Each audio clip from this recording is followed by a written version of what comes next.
del infinito universo, las maravillas que se extienden en tu perfecta creación, el fascinante firmamento que se rinde ante la majestad, el peso de tu gloria que no tiene final.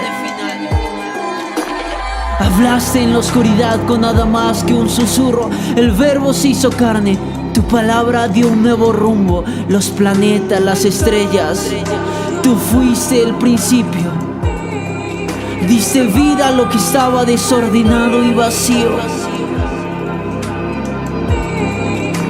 La vasta extensión del espacio se ajusta al alcance de tu mano, y cada estrella que brilla lleva el sello que da vida.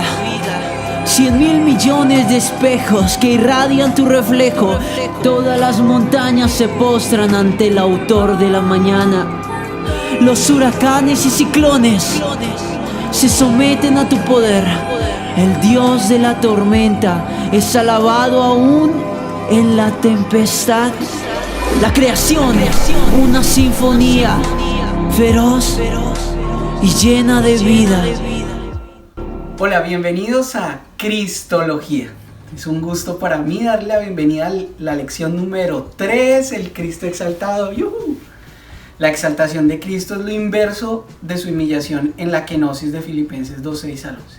En esta lección veremos el grandioso destino de nuestro Salvador, la trina deidad que había acordado la más tremenda humillación de este hombre con mayúscula hasta hacerle el sustituto de toda la humanidad en el descargo de la justicia divina por nuestros pecados.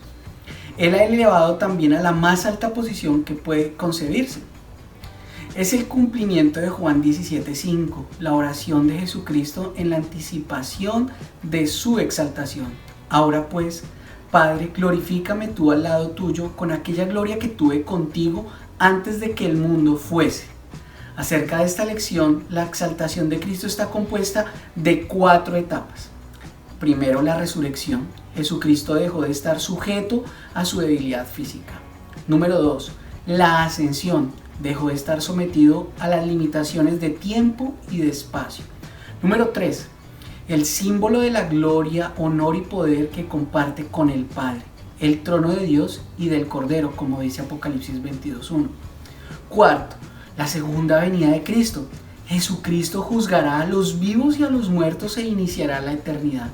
La segunda venida incluye el reino milenario y su exaltación en el nuevo cielo y la nueva tierra.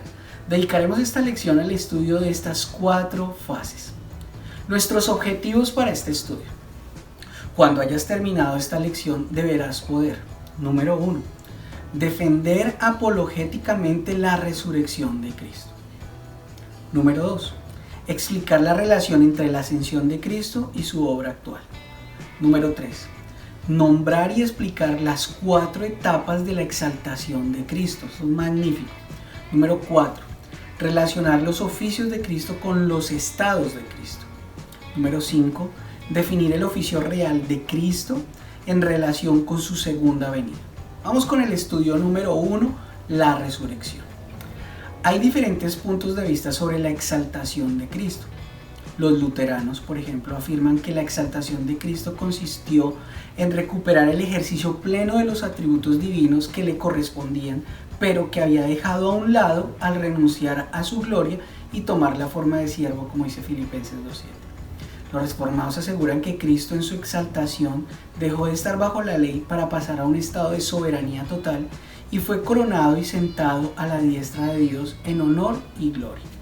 No obstante, todos concuerdan en que Jesucristo en su humillación fue hecho nuestro sustituto en el sacrificio por el pecado y en su exaltación ha sido elevado a la más alta posición que puede concebirse, sentándole a su diestra en los lugares celestiales sobre todo principado y autoridad y poder y señorío, como dice Efesios 1:20-21.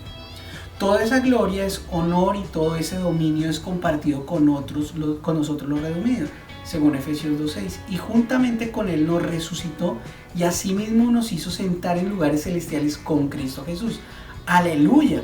Las fases de la exaltación son primera parte en esta lección y tendrás un ejercicio a continuación.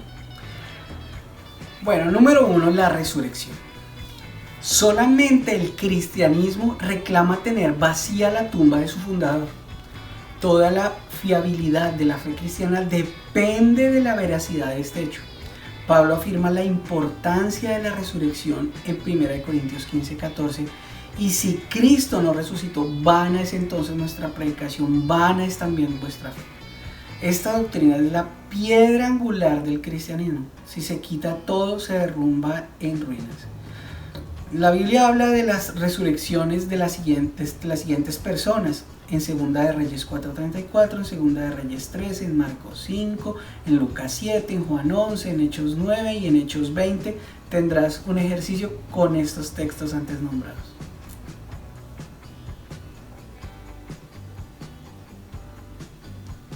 Aunque todas estas resurrecciones fueron provisionales, puesto que tenían que morir otra vez, en estos casos era únicamente la reunión de un alma con su cuerpo devuelto a la vida.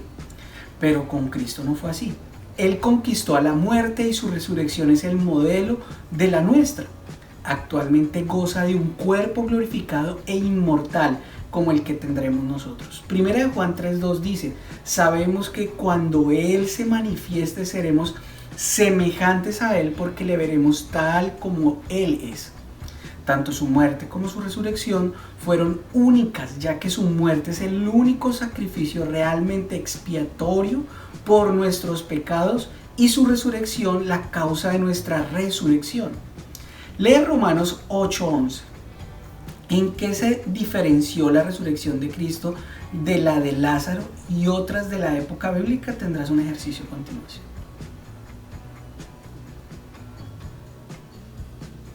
Número 2. El cuerpo resucitado de Cristo. El cuerpo resucitado de Cristo no era uno nuevo, sino el mismo, pero transformado. Retenía las huellas de los clavos en sus manos y pies, como dice Juan 20:25 al 29. Pero su aspecto físico había cambiado. Los discípulos le reconocieron por su voz, según Juan 20:16. ¿Has visto alguna vez a una persona gravemente enferma con un cuerpo torturado por la enfermedad y verla después completamente restablecida? El cambio de aspecto puede ser tan sorprendente que nos costaría trabajo reconocerlo. En el caso del Señor, su cuerpo era de carne y hueso, pero ya no estaba sujeto a las debilidades físicas que había experimentado en su estado de humillación. Gozaba de las cualidades peculiares de los resucitados, como dice 1 Corintios 15, 42 al 44. Pues entraba y salía con las puertas cerradas, se hacía visible e invisible a voluntad y su rostro era diferente al rostro conocido anteriormente. Era un cuerpo resucitado que poseía la misma inmortalidad que el espíritu.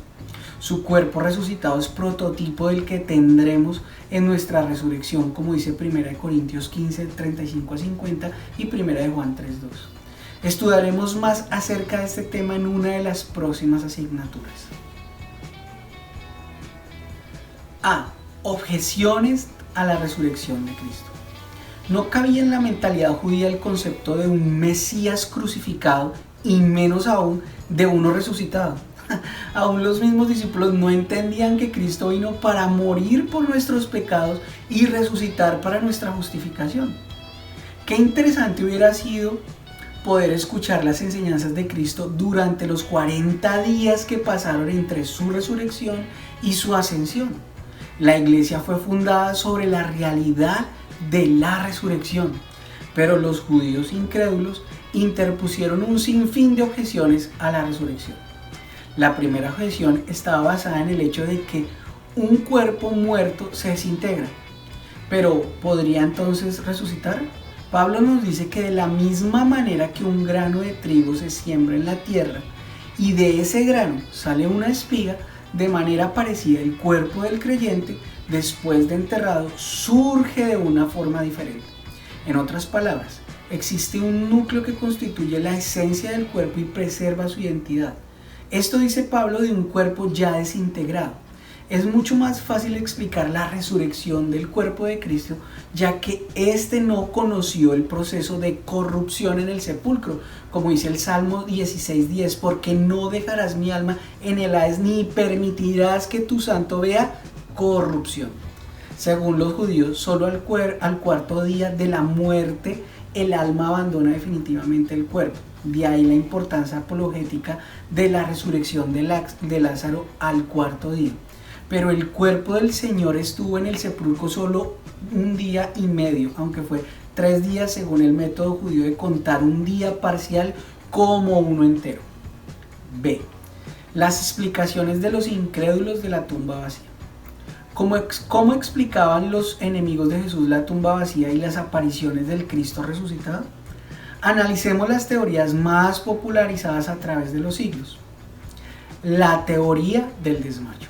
Según esta teoría, Cristo nunca murió realmente en la cruz, sino que solamente sufrió ¿qué? Un desmayo. Cuando fue colocado en la tumba, estaba todavía con vida. Después de varias horas, fue reanimado por el aire helado de la tumba y por los efectos reanimadores de las especias con las cuales había sido embalsamado. Así que se levantó y se fue. Pero esta teoría no concuerda con los hechos. Todos los registros antiguos son enfáticos respecto a la muerte de Jesús. Pero supongamos que no murió en la cruz. Hemos de creer que después de los sufrimientos de su juicio, los azotes y la crucifixión, podría él sobrevivir 36 horas dentro del sepulcro sin calor, ni alimentos, ni cuidado médico, y que pudo luego reanimarse suficientemente para realizar las hazañas sobrehumanas de mover la piedra que cerraba la boca del sepulcro, y esto sin llamar la atención de la guardia. ¿Qué pudo vivir oculto en algún lugar durante 40 días, haciendo apariciones ocasionales y luego desaparecer sin explicación alguna? Tal creencia es más increíble que la incredulidad de Tomás. La teoría del robo. Algunos dijeron que los discípulos sobornaron a los soldados, robaron el cuerpo y declararon que Cristo había resucitado. Esta teoría fue popularizada por Celso, el mismo que dijo que Jesús era hijo ilegítimo de un soldado romano, ¿lo recuerdan? Los evangelios, sin embargo, nos muestran a un grupo de seguidores llenos de miedo y cobardía. ¿Cómo podría de repente llegar a la valentía de dar la vida por una causa en la que ni ellos mismos creían? Nadie muere por una mentira. La teoría de la alucinación colectiva. Otros decían que los discípulos estaban alucinando. La alucinación comenzó por María Magdalena, una mujer excitada que después de contagió a los demás, aún suponiendo la posibilidad de una alucinación colectiva. En este caso tenemos precisamente una predisposición contraria. Todos estaban inclinados a no creer, como lo muestra Lucas 24 y Juan 20:25. Para desmentir sus declaraciones, los enemigos de Jesús solo tendrían que presentar su cuerpo. Esa sería la forma más fácil. La teoría de la elaboración de la comunidad cristiana.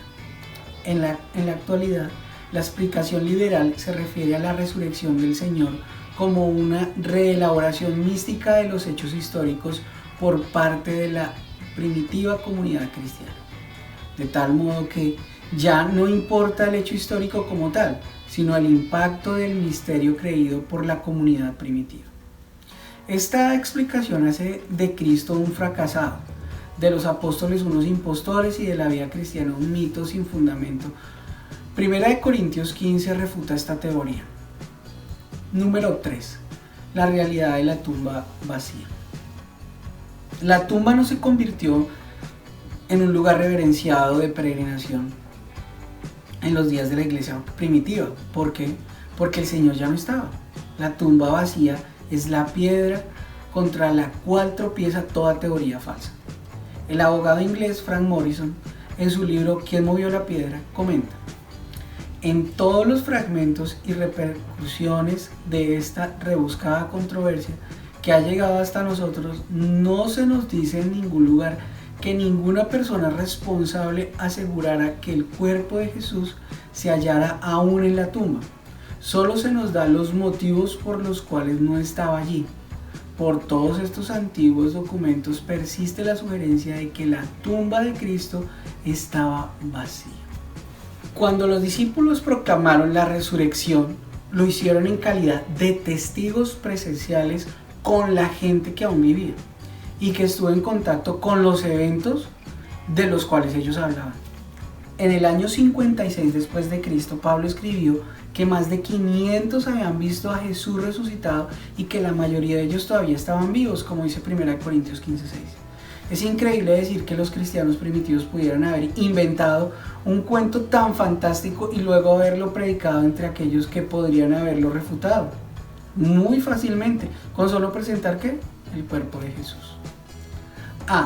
El tema central de las predicaciones de la iglesia primitiva.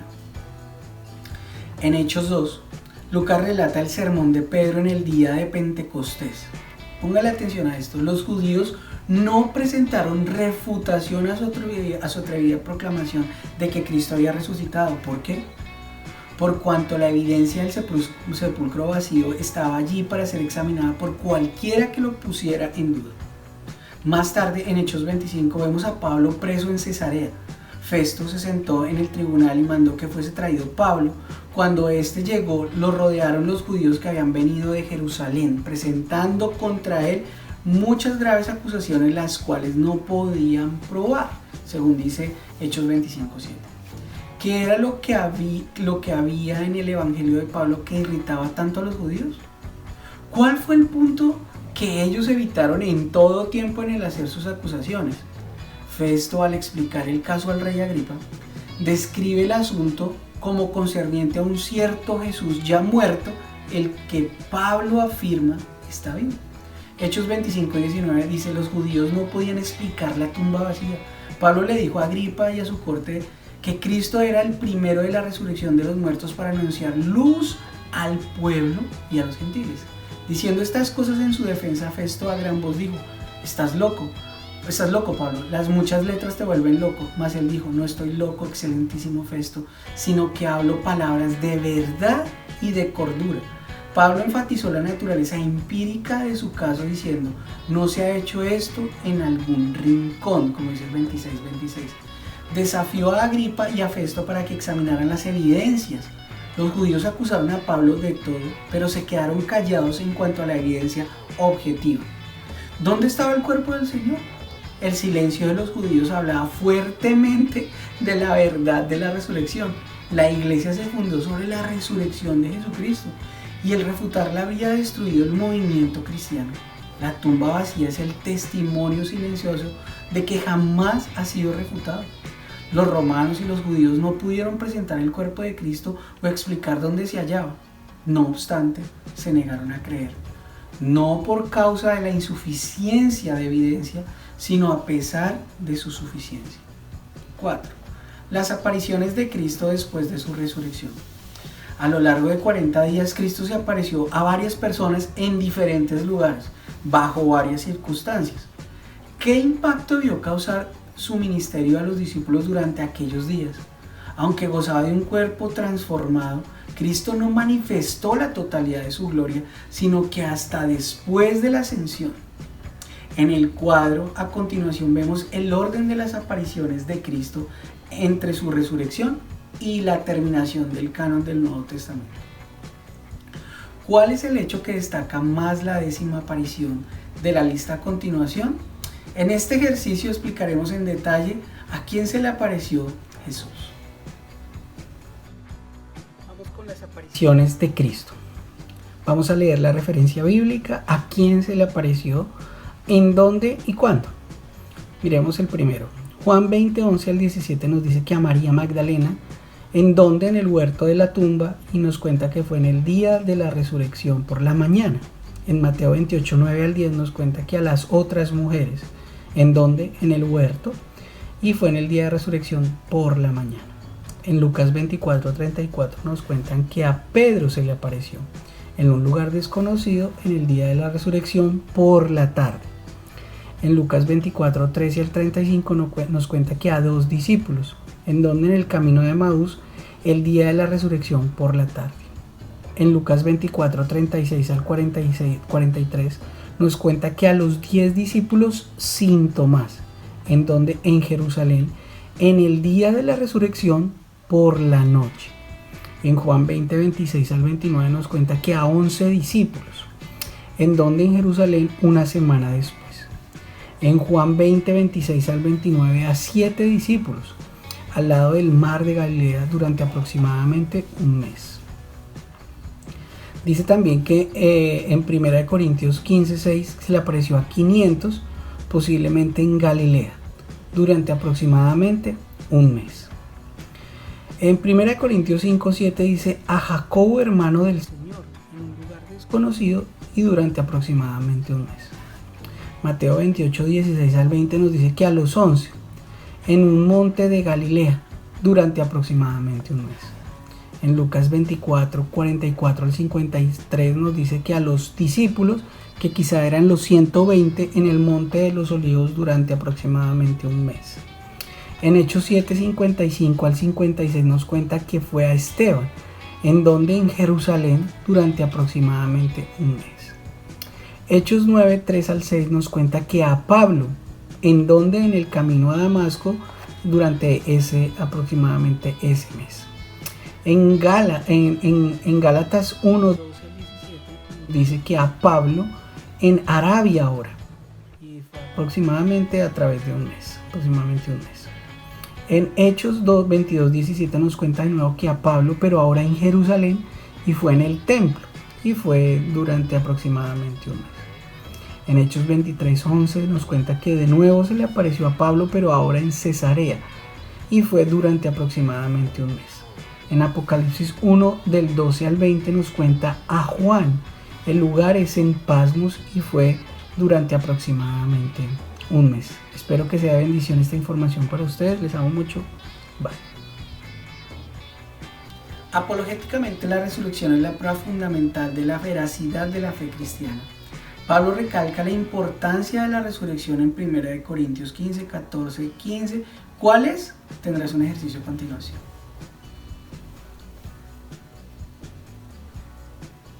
Número 5. La Trinidad y la resurrección. Nota que el Nuevo Testamento no dice que Jesucristo resucitó o que se levantó de los muertos, sino que fue resucitado o fue levantado por la obra de Dios. Ahora bien, sabemos que las acciones de las personas de la Trinidad, Padre, Hijo, Espíritu Santo, son comunes a las tres. Por tanto, la Trinidad interviene en la resurrección de Jesucristo y tendrás un ejercicio a continuación con Romanos 10:9 que dice: Él es el que pone el poder o fuerza, energía, poder sobrenatural. Juan 10:18. Él la administra involuntariamente levantando con su fuerza a su cuerpo humano. Romanos 8:11 dice: Él aplica y ejecuta la energía, según Romanos 4, 24, 25. ¿Cuál es el resultado de la resurrección? Tendrás un ejercicio a continuación.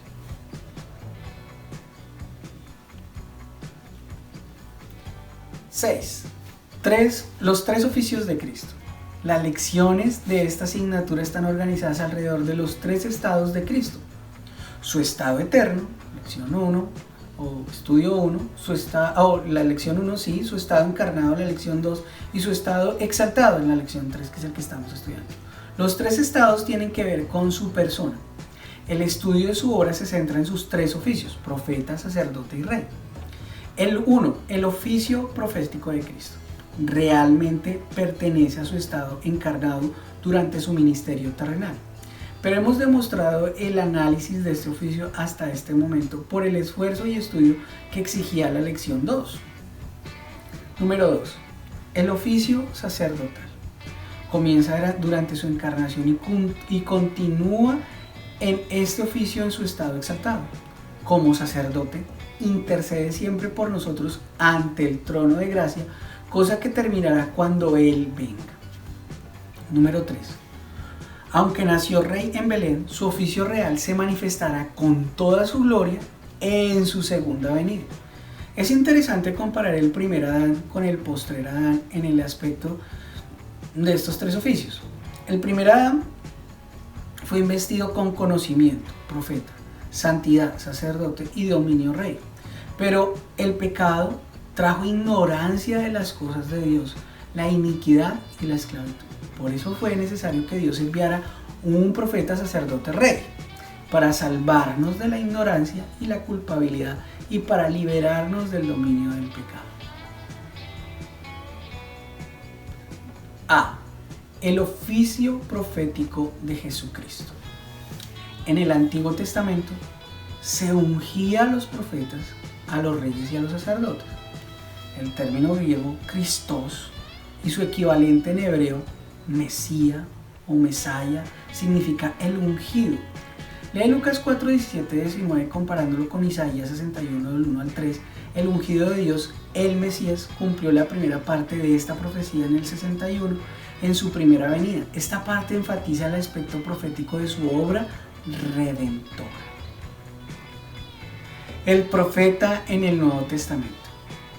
El Nuevo Testamento emplea el vocablo griego profetes, que significa el que profiere, o sea, uno que pronuncia oráculos de parte de Dios.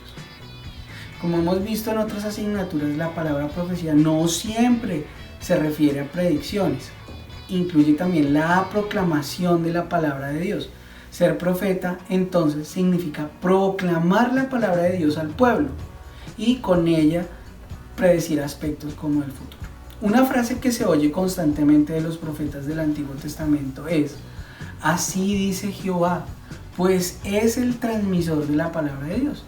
El profeta habla a los hombres de parte de Dios. Es la función inversa a la del sacerdote, que intercede ante Dios de parte y en representación de los hombres. Usó Jesús la frase así dice Jehová. ¿Por qué? Tendrás un ejercicio a continuación. Las profecías contienen casi en partes iguales amenazas y promesas. En las líneas a continuación escribe unas referencias bíblicas que ilustran las dos en el ministerio de Jesucristo. Amenaza y promesa, y tendrás un ejercicio a continuación. Cristo, el profeta por excelencia. Cristo cumplió la profecía de Deuteronomio 18:15, dice: profeta de en medio de ti, de tus hermanos como yo, te levantará Jehová tu Dios, a él oiréis. Y compara con Hechos 3, 22, 23. ¿Reconoció Jesús su oficio profético? Lee Lucas 13, 13 y tendrás un ejercicio a continuación. Siempre hablaba de parte de Dios, Juan 12, 49. Prefijo el futuro, como en Mateo 24 y 25, que contiene una profecía detallada del futuro de Jerusalén y de los últimos tiempos. Igualmente predijo su propia muerte y resurrección, como dice Mateo 16, 21. La futura obra del Espíritu Santo, como dice Juan 14, 15, 30, y mucho más. Otros también le reconocieron como profeta, como dice Mateo 21, 11, Hebreos 1, del 1 al 2, nos da a entender que Jesucristo es la última palabra profética. El autor de Hebreos contrasta la pluralidad, parcialidad y multiformidad de los mensajes de los profetas anteriores con la unicidad, totalidad y ultimidad de la revelación de Cristo Jesús. El apóstol Juan hace eco a esta verdad. Jesucristo es la revelación final de Dios a la humanidad, como dice Apocalipsis 1:1. Cualquier otra voz profética que venga ahora tiene que ajustarse a la palabra ya revelada. Jesús dijo de la venida del Consolador que Él dará testimonio acerca de mí, Juan 15, 26. La única garantía de la verdad infalible se encuentra en la palabra de Dios. El Espíritu Santo que inspiró la Biblia es el mismo que nos da iluminación acerca de ella. Primera de Juan 2:20 dice esto: la palabra sin el Espíritu no tiene vida. El Espíritu sin la palabra es inconcebible. Los dos se unen como el cuerpo y el alma. El verbo de Dios es la expresión exacta de lo que es Dios. El Dios del Sinaí se manifestó en toda su bondad y su amor en Jesucristo. Su obra profética es única, pues no solo habla las palabras de Dios como los profetas de la antigüedad, sino que Él es la palabra completa de Dios. Jesucristo, en quien mora la plenitud de la deidad, como dice Colosenses 2:6. es el portador vivo y pleno de la verdad. El vocablo griego exégesis quiere decir ir sacando a la luz lo que estaba escondido. Y esto es lo que Jesucristo ha hecho. Explica cómo los pasajes siguientes señalan el ministerio profético de Jesucristo con Juan 8:28, 12:49, Lucas 19:43 y Mateo 21:11. Tendrás el ejercicio. El mensaje de Jesucristo, el profeta de Dios. El profeta traía el mensaje de Dios al pueblo y el tema de su mensaje era el reino de Dios. Estudiaremos más adelante acerca de este tema, pero Jesucristo no solamente habló de parte de Dios, su misma persona es el mensaje. En una ponencia titulada El mensaje del Evangelio, que fue presentado en el Congreso Ibérico sobre la Evangelización Mundial, celebrado en Madrid hace muchos años, el autor resumió el mensaje de Cristo así: Dios está por Cristo y en Cristo, propicio hacia el mundo, dispuesto a perdonar y dar salvación total y vida eterna a todo el que, convencido de su necesidad y de su impotencia radical, acuda a recibir por fe como un puro regalo el perdón, la vida eterna, el poder y la libertad que la sangre preciosa de Cristo ha conquistado en la cruz del Calvario de una vez y por todas y sin temor de perder jamás tan preciados valores. Estas son las buenas noticias. Jesús vino para darnos un mensaje de reconciliación con Dios, de liberación de la esclavitud del pecado y de discipulado. Creer en el Evangelio conlleva un compromiso de seguirlo. Si Cristo es el Señor, entonces la vida cristiana es una vida de obediencia. Existe un versículo que resume esta verdad. Escríbelo en las líneas a continuación. Lucas 9:23. Tendrás un ejercicio a continuación.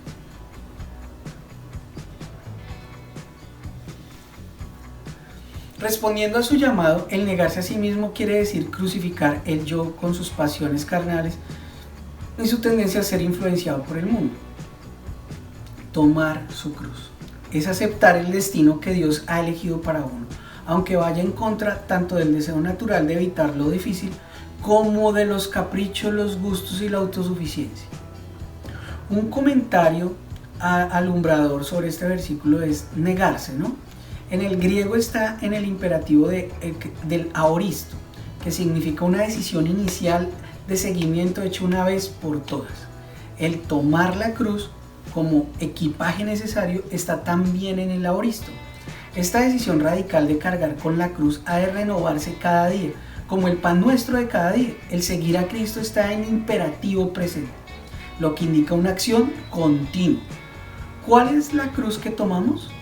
En el uso popular se acostumbra a decir cosas tales como que cruz vivir con esta persona o que cruz trabajar con ella.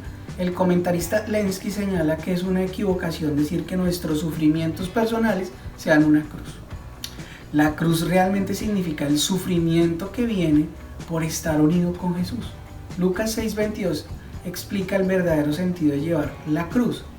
Bienaventurados seréis cuando los hombres os aborrezcan, cuando os aparten de sí y os vituperen y desechen vuestro nombre como malo por causa del Hijo del Hombre. ¿Cómo hemos sufrido por estar unidos con Jesús? No es que vayamos a ir buscando persecución, rechazo u otra forma de sufrimiento, pero si estamos unidos realmente con Jesús en una relación vital que va creciendo cada día, nuestras actitudes, valores y manera de vivir han de chocar con los del mundo a nuestro alrededor. Jesús dice: gozaos en aquel día y alegraos, porque he aquí vuestro galardón es grande en los cielos, como dice Lucas 6:23. Tomar la cruz y el discipulado. Es significativo que el primer nombre que el Nuevo Testamento da a los seguidores de Cristo es el de discípulo, que quiere decir alguien que aprende de otro, conviviendo con su maestro y siguiéndole a todas partes. El encargo de la gran comisión de Mateo 28, 19, 20 y Lucas 9:23 a la iglesia es: vayan y hagan discípulos, que está en forma imperativa en el griego. Esto implica una decisión radical de entrega al Señor una vez y para siempre, para tomar la cruz y de esta manera hacer discípulos. Los dos participios que siguen en la gran comisión, bautizándolos y enseñándoles, demuestran la actividad evangelística y educativa de todo discípulo que lleva su cruz cada día. La obra profética en la actualidad. Como mencionamos en otros estudios, la función profética ha sido delegada por el Señor a la iglesia. Escribe 1 Pedro 2:9 aquí, tendrás un ejercicio a continuación. Del versículo anterior subraya la parte que se refiere a nuestro papel profético. Pablo se refiere a la función profética en 2 de Timoteo 4:2. Escríbelo aquí a continuación, un ejercicio. Redarguir tiene que ver con persuadir al equivocado, reprender, con corrección al desviado, y exhortar quiere decir estimular al débil, al desanimado y al perezoso. En una carta previa, Pablo había dicho lo mismo a los tesalonicenses. También os rogamos, hermanos, que amonestéis a los ociosos, que alentéis a los de poco ánimo y que sostengáis a los débiles. Que seáis pacientes para con todos, como dice 1 Tesalonicenses 5:14. Esta es la labor del profeta. La iglesia es profética cuando, en eclesiología, en esta materia, se dice que la iglesia es profética cuando 1. Crea y sostiene una comunidad de creyentes reconciliada y reconciliadora. 2. Reconoce e identifica al verdadero enemigo. 3. Renuncia a la definición de que el mundo hace del poder y a la forma en que lo practica. 4. Trabaja en pro de la justicia en la sociedad. En esto seguimos el ejemplo de Jesucristo en su obra profética. Porque os he dado ejemplo para que, como yo os he hecho, vosotros también hagáis, como dice Juan 13:15. Reflexiona sobre la lectura que hiciste durante la semana pasada. Apunta en las líneas a continuación 2 o 3 citas concretas que muestran la actividad o la enseñanza profética de Cristo, relacionada con los principios que acabamos de citar acerca de esto que hemos llamado la eclesiología, y hemos sugerido algunas citas en las respuestas, y tendrás un ejercicio a continuación. Ha sido para mí un deleite, un gusto compartir este primer estudio acerca de nuestra tercera lección del Cristo exaltado. Bienvenidos, te animo a que continúes, nos vemos pronto, un abrazo muy grande, chao.